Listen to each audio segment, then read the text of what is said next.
Hello, good morning, जोहर। मैं संजय, आप सभी का न्यूज झारखंड में स्वागत है। चलिए शुरुआत करते हैं आज की झारखंड की बड़ी खबरों के साथ। पहली बड़ी खबर की बात करें तो हेमंत सरकार ने लगाया प्रतिबंध। स्कूल टाइम में बच्चे नहीं करेंगे फैमिली बिजनेस में मदद। कोई बालक या कुमार नाबालिग अपने परिवार के व्यवसाय में स्कूल अवधि में सहायता नहीं कर सकता है। वह शाम 7 बजे से सुबह 8 बजे तक भी अपने परिवार के व्यवसाय में सहायता नहीं कर सकता है, ना ही वह किसी संकट वाले व्यवसाय में सहायता कर सकता है। राज्य सरकार ने बाल श्रम प्रतिशेष नियमावली में संशोधन करते हुए यह प्रावधान किया है। श्रम नियोजन प्रशिक्षण एवं कौशल विकास विभाग ने इसे अधिसूचित कर दिया है। इसके तहत कोई भी बालक अपने माता पिता या भाई बहन के व्यवसाय में सहायता कर सकता है, लेकिन वह स्कूल अवधि में ऐसा नहीं कर सकता है। वह ऐसे किसी कार्य में भी सहायता नहीं कर सकता है जो उसकी शिक्षा के अधिकार या विद्यालय में उसकी उपस्थिति को बाधित करता है। साथ ही वह ऐसे किसी कार्य में भी सहायता नहीं कर सकता है जो उसकी शिक्षा, स्वास्थ्य या मानसिक विकास में किसी प्रकार बाधक हो। साथ ही वह विश्राम की अवधि सहित 3 घंटे से अधिक सहायता अपने परिवार को नहीं कर सकता है। संशोधित नियमावली में यह भी प्रावधान किया गया है कि यदि कोई बालक स्कूल में लगातार 30 दिन गायब रहता है तो स्कूल के प्राचार्य या प्रधानाध्यापक इसकी सूचना संबंधित नोडल पदाधिकारी को देंगे। अगली बड़ी खबर की बात करें तो होमगार्ड जवानों से कार्य बहिष्कार कर आंदोलन में शामिल होने की appeal. Jharkhand home guard welfare association ने राज्य के सभी जिलों में कार्यरत होमगार्ड जवानों से ड्यूटी का बहिष्कार कर आंदोलन में शामिल होने की अपील की है। एसोसिएशन के प्रदेश सचिव कामेश्वर पंडित ने शनिवार को कहा है कि 31 मार्च तक राज्य के होमगार्ड जवानों की मांग पूरी नहीं हुई तो वो 1 अप्रैल को मशाल जुलूस निकाला जाएगा। इसके बाद भी मांग पूरी नहीं होती है तो 5 अप्रैल से होमगार्ड जवान जेल भरो आंदोलन शुरू करेंगे। इस दौरान अगर किसी भी प्रकार की विधि व्यवस्था की समस्या उत्पन्न होती है तो इसकी सारी जिम्मेदारी सरकार एवं प्रशासन की होगी।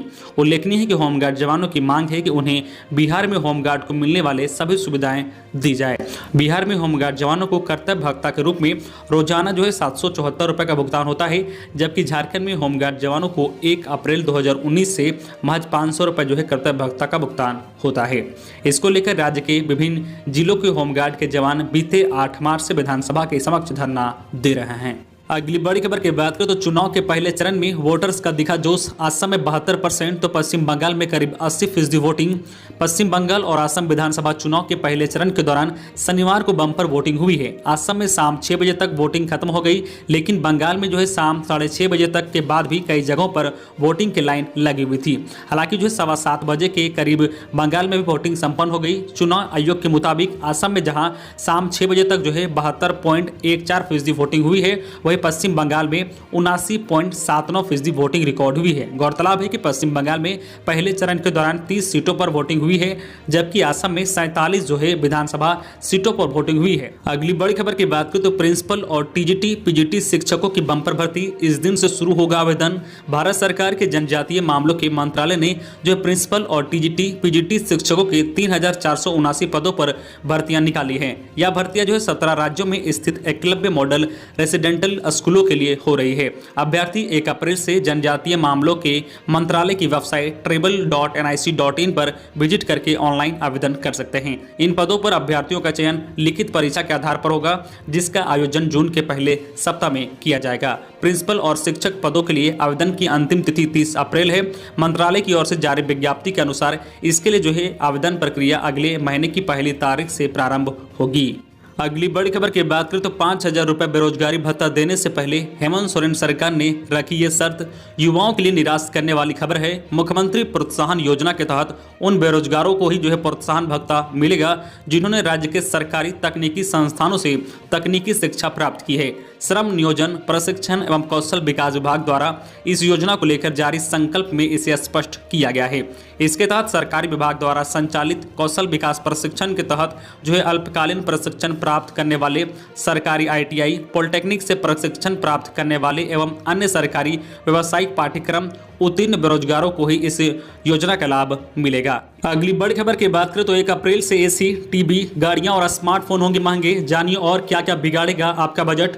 तब तक गर्मी का मौसम शुरू होने वाला है, लेकिन आपके माथे पर पसीना बढ़ती महंगाई लाएगी। पेट्रोल डीजल के दामों में पहले ही आग लगी हुई है। खाने पीने के सामानों के दाम बढ़ ही रहे हैं और 1 अप्रैल से कई और चीजें महंगी होने वाली है। गर्मी के पहले इलेक्ट्रॉनिक्स कंपनियां एसी, कूलर, फ्रिज जैसे जो है प्रोडक्ट की कीमत बढ़ा देगी।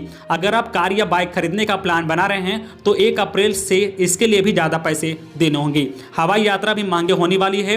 गर्मी शुरू हो गई है और फ्रिज, कूलर, एसी सहित इस जो है सेगमेंट के लगभग सभी इलेक्ट्रॉनिक्स आइटम की डिमांड बढ़ने वाली है। इससे पहले जो है निर्माता कंपनी ने ऐलान किया है कि 1 अप्रैल से ज्यादातर आइटम के दाम बढ़ाए जाएंगे। जो है साल में यह दूसरा मौका है जब कीमत बढ़ने वाली है। जनवरी में भी कंपनियों ने करीब 20% दाम बढ़ाए थे। अगली बड़ी खबर की बात करें तो ड्राइविंग लाइसेंस और आरसी समेत इन डॉक्यूमेंट की वैलिडिटी बढ़ी। 30 जून तक नहीं लगेगा जुर्माना। देश में कोरोना वायरस के बढ़ते मामलों को देखते हुए सरकार ने लोगों को बड़ी राहत दी है। सरकार ने शुक्रवार को मोटर व्हीकल डॉक्यूमेंट जैसे driving licence, registration certificate, RC और अन्य परमिट की वैलिडिटी 30 जून 2021 तक बढ़ा दी है। अगर आपके जो है व्हीकल से जुड़े जरूरी दस्तावेज एक्सपायर होने वाले हैं या एक्सपायर हो चुके हैं तो अब जो है यह 30 जून तक वैलिड रहेंगे। बता दें कि व्हीकल से जुड़े जो डॉक्यूमेंट की वैलिडिटी 31 मार्च 2021 तक वैलिड थी। राज्यों को जारी एक एडवाइजरी में सड़क परिवहन एवं राजमार्ग मंत्रालय ने कहा है कि कोरोना महामारी या लॉकडाउन के चलते एक्सटेंशन नहीं होने वाले डॉक्यूमेंट और जो 1 फरवरी 2020 को एक्सपायर हो चुके थे अब वह 30 जून 2021 तक वैलिड माने जाएंगे। इन डॉक्यूमेंट में जो है fitness permit, driving licence, registration और अन्य डॉक्यूमेंट्स शामिल हैं। अगली बड़ी खबर की बात करें तो लोहरदगा में NH-75 पर बड़ा हादसा। 2 बाइकों की आमने सामने टक्कर में 2 युवक की मौत। तेज रफ्तार बनी हादसे की वजह। कुड्डू थाना क्षेत्र स्थित NH-75 कुड्डू रांची मेन रोड पर शुक्रवार देर रात 2 बाइक आमने सामने भिड़ गई। हादसे में 2 युवक की मौत हो गई है जबकि 2 युवक गंभीर रूप से घायल हो गए हैं। एक बाइक पर 3 युवक सवार थे जबकि दूसरी बाइक पर अकेला युवक था। दोनों बाइक की टक्कर इतनी जो है जोरदार थी कि गाड़ी के परखच्चे उड़ गए। अगली बड़ी खबर की बात करें तो रांची में बिजली विभाग की तैयारी। होली और सब बारात में निर्बाधा बिजली देने के लिए सभी कर्मचारियों की छुट्टी रद्द। बिना इमरजेंसी के नहीं किया जाएगा शटडाउन। होली और सब बारात में रांची वासियों को बिजली की परेशानी ना हो, इसकी तैयारी में बिजली विभाग अभी से ही जुट गया है। 27 से 31 मार्च तक प्रमंडल पदाधिकारियों और कर्मचारियों की छुट्टी रद्द कर दी गई है।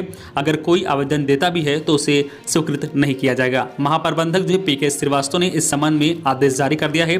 उन्होंने कहा कि सभी कर्मचारियों को अपने अपने क्षेत्र में रहने का निर्देश दिया गया है ताकि क्षेत्र में बिजली व्यवस्था 24 घंटे बहाल रहे। इस दौरान नए निर्माण कार्य और मरम्मत के लिए भी शटडाउन नहीं किया जाएगा। केवल इमरजेंसी कार्यों के लिए ही शटडाउन किया जाएगा। अगली बड़ी खबर की बात करें तो सचिन तेंदुलकर भी कोरोना संक्रमित। घर में खुद को किया क्वारंटाइन। परिवार के सभी लोग नेगेटिव। जो है सर्वकालीन महान भारतीय बल्लेबाज सचिन तेंदुलकर कोरोना संक्रमित पाए गए हैं। ट्वीट पर शनिवार की सुबह जानकारी देते हुए उन्होंने लिखा है कि मैं लगातार टेस्ट करवा रहा था, साथ ही जो है सारे दिशा निर्देश का पालन भी कर रहा था। हालांकि हल्के लक्षण के साथ मुझे पॉजिटिव पाया गया है। घर में अन्य सभी की रिपोर्ट नेगेटिव आई है। मैंने खुद को जो है क्वारंटाइन कर लिया है और सारे प्रोटोकॉल का पालन कर रहा हूँ। अगली बड़ी खबर की बात करें तो होली और सब बारात को लेकर रांची पुलिस अलर्ट। 3000 जवानों की तैनाती। हुड़दंगी करने वालों पर रहेगी विशेष नजर। राजधानी रांची में होली और सब बारात को लेकर पुलिस अलर्ट है। पूरे जिले में सुरक्षा व्यवस्था को लेकर 3000 पुलिस जवानों की तैनाती की गई है। होली के देखते हुए राज्य में आरक्षी से लेकर SP स्तर तक के सभी अधिकारियों की छुट्टी 31 मार्च तक के लिए रद्द कर दी गई है। सोशल जो है साइट्स पर अफवाह फैलाने वालों और बाइक से हुड़दंगी करने वालों पर विशेष नजर रखने का निर्देश दिया गया है। अगली बड़ी खबर की बात करें तो झारखंड के चतरा में एक युवती ने चचेरे भाई से रचाई शादी। परिजनों ने जीवित बेटी का किया अंतिम संस्कार। भाई बहन का पवित्र रिश्ता तार तार हो गया है। गांव की एक युवती ने अपने चचेरे भाई से शादी रचा ली। इसे शर्मसार परिवार और समाज के लोगों ने जीवित अवस्था में ही उसकी जो है अंतिम संस्कार कर डाली है। शनिवार को युवती का पुतला बनाकर जो है बाजाबती शव यात्रा निकाला गया और जो है शमशान घाट ले जाकर उसका जो है दाह संस्कार किया गया है। घटना से आहत लड़की के पिता और परिजनों ने जो उससे तमाम नाता रिश्ता समाप्त करने का ऐलान कर दिया है। हालांकि घटना से आहत लड़की की मां का रो रो कर बुरा हाल है। परिजनों का कहना है कि बेटी की करतूत से समाज में उनकी इज्जत को धब्बा लग गया है। अब वो गाँव में समाज में मुंह दिखाने लायक नहीं है। सगाई भी हो चुकी थी लेकिन बेटी को जिल्लत की जिंदगी मंजूर है। जानकारी के अनुसार सुखदेव राम की 25 वर्षीय पुत्री सविता और किरण कुमारी का अपने मोहल्ले के निवासी लखन राम के पुत्र जो है राजदीप कुमार से प्रेम चल रहा था। दोनों रिश्ते में चचेरे भाई बहन हैं। अगली बड़ी खबर की बात करें तो झारखंड का छठा धूम्रपान मुक्त जिला बना धनबाद। सार्वजनिक स्थानों पर तंबाकू सेवन पर होगी कार्रवाई। राष्ट्रीय तंबाकू नियंत्रण कार्यक्रम के तहत कार्मिक रूप से देश के जिलों को धूम्रपान मुक्त बनाने का कार्यक्रम चल रहा है। इसके तहत शुक्रवार को धनबाद को धूम्रपान मुक्त जिला घोषित किया गया है। धनबाद झारखंड का छठवां धूम्रपान मुक्त जिला बन गया है। इससे पहले रांची, बोकारो, खूंटी, सरायकेला और जमशेदपुर को धूम्रपान मुक्त जिला घोषित किया जा चुका है। अब धनबाद में सार्वजनिक स्थानों पर तंबाकू का सेवन प्रतिबंध है और प्रतिबंध का उल्लंघन करने वालों के खिलाफ कोटपा 2003 अधिनियम के तहत कार्रवाई होगी। तो ये थी आज की झारखंड की टॉप बड़ी खबरें। इसी तरह झारखंड की हर छोटी बड़ी खबर देखने के लिए आप हमारे चैनल न्यूज झारखंड चैनल को सब्सक्राइब करके बेल आइकन प्रेस कर दीजिए, जिससे आपको झारखंड की हर छोटी बड़ी खबर का अपडेट आप तक पहुंचता रहे। तो आज के लिए बस इतना ही। हमें दीजिए इजाजत, फिर मिलते हैं नेक्स्ट न्यूज में।